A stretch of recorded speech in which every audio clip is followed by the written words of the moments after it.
May your lovely grace abound in me, and may your love be shared with others through these open arms. Make this heart This last year, I prayed and prayed that God would allow me to make it to retirement so that I had more time for ministry. And the last 2 months, right before my retirement date, I had an incident on the job where I was shocked by high voltage, 480 volts, by equipment that malfunctioned. But I wasn't hurt. And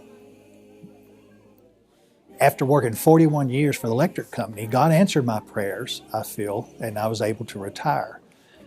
And so I was able to volunteer and work in the food pantry, as well as working with John Scott in his ministry of transformation. And then I think God opened a new door of opportunity for us here at Southside. Bill Reed is a member of the Western Hills Church.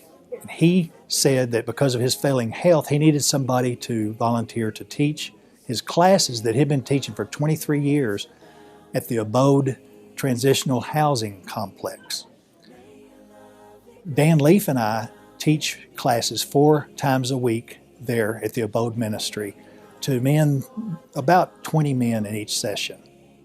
And it's been real rewarding this year to be able to teach in that ministry these men and share God's love and mercy and grace with them as they are deciding to make changes in their life, change the direction of their life. Grace has really overflowed in my life this year as I've been able to retire and get into these different ministries. I personally feel that God's grace has been responsible for all the good things in my life, the good blessings in my life. The really great thing about grace, the really wonderful thing about grace, is that it doesn't just stop with me, but that I am able to share that, to offer God's great, wonderful grace to other people. God is... Lindsay and I were your typical young family. We had our first daughter, Ella, and we were going to expand our family. We struggled for 5 years with infertility, and it just wasn't happening. And we just kind of thought maybe we're not supposed to have any more kids. And I started praying, just thanking God ahead of time for what He was going to do, because I really felt like He was going to do something, that something good was going to come from this. I just didn't know what. And so I changed my prayers from, begging God for another child to, thanking Him for what He was going to do in the future. We had decided, Lindsay looked at me and she's like, I'm ready to adopt.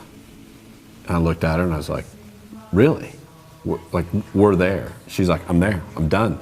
And so we just started making those calls. Well, and I had to take a pregnancy test because I had to get off my progesterone if I was pregnant, and the nurse had said, you have to take a test. And I was like, oh, I don't want to do this, but I will. And so I found an old pregnancy test that was expired, and I thought, this thing isn't going to work. From when we had Ella. So this thing was 5 years old. It was old. Okay. I don't even, and I thought, this thing isn't going to work. So when it showed up positive, I thought something's wrong with this test. God took us from this struggle of being this new young family, the perfect little family, one child, ready to have number 2, to going through that long tribulation and teaching us a lot about His will, and then just overflowing us with grace and blessing with another child. And here we are with 3, and now we look like a deer in headlights, like, oh no, now what are we doing now? Talking about the theme of grace and God's grace that He gives us freely. He doesn't, He gives it to us. It's a gift. And that is what He gave us in Kaysen and Everly. Sing hallelujah. Father, you are all I need. Sing hallelujah. What happened? Well, I just saw things that were changing in 2013, towards the end. I guess the main thing was a lot of our past came up, you know, and it would, I don't want to say came up, but I think Satan was just there. He was ready. Yeah. He was just looking, and there was an open door. Yeah, and he knew how to hit those points with me, you know? Yeah. And it just progressively got worse, and eventually we separated, and I moved out of the house. I say I got a wake-up call, and I just fall asleep at the wheel, and I wrecked my car, and you know, I was by myself, and of course I had my family, you know, helping me, but I didn't have her. I had to gain the trust and know that it wasn't the person that had left was coming back. It had to be David, one that, you know, puts God first above all, and that's who I wanted back. When all this happened, I just kept praying, and you know, I didn't know what was God's plans, but I knew whatever it was going to be, it was going to be okay. Where we are now, I mean, we're at a better place than ever, I think. You know, it's better than ever, and neither she or I have done anything to deserve this happiness that we have. I mean, and it is all by God's grace that we're here. Mm-hmm. Is it 11? 11. I think she loves me.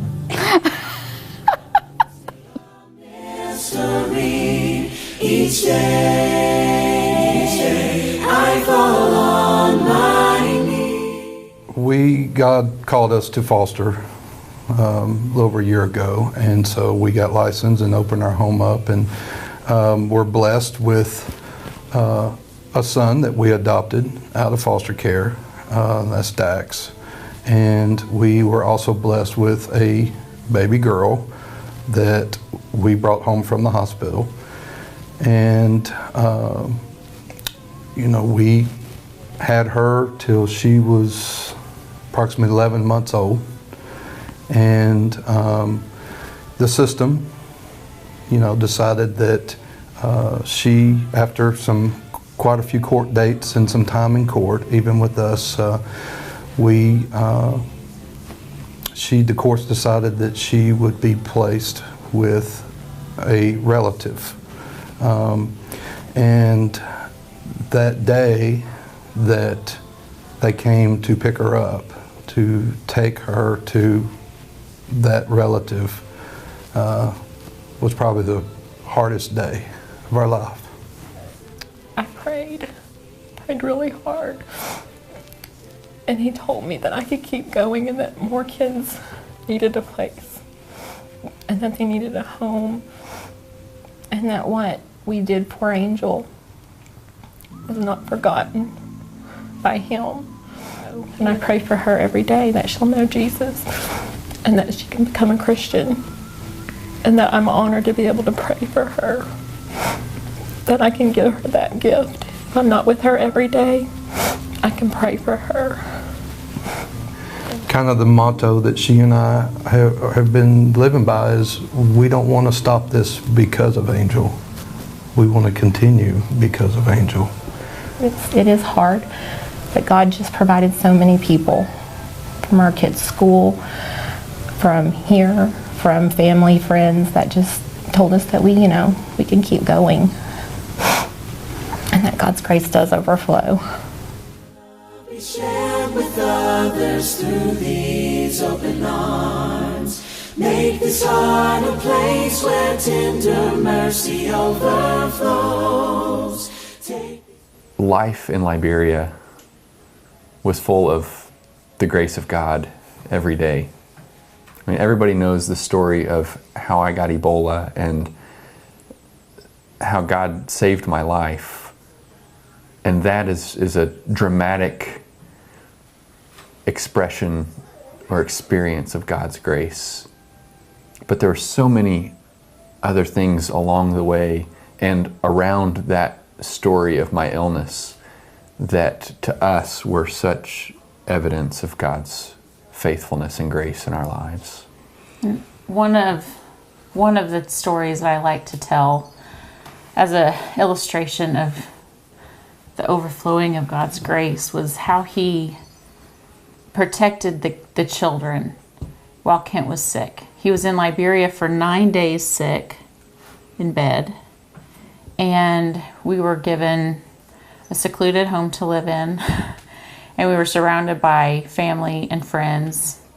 And Kent's sister-in-law flew down from Michigan to take care of the kids once I went to Atlanta, and took them home with her to Michigan. And they lived with her for 3 weeks, 3 weeks while he was in the hospital. And during that time, they did remarkably well. Like, you wouldn't know that they were scared or frightened, or I'm not even sure how curious they were what was going on. They knew we were sad, and they knew Daddy was sick and that he was coming to the hospital in America. But they were so good and flexible and obedient and respectful. Cooperative. Very cooperative. Like, nice. And they were so well taken care of that it was just God's telling. I felt it was for me. It was a gift for me to know that the kids were so well watched over by Him and His Holy Spirit that were just, it's like they were living in a little bubble. It was so great. And we're all back to normal now. Whatever that is. Yeah. And may your lovely grace abound in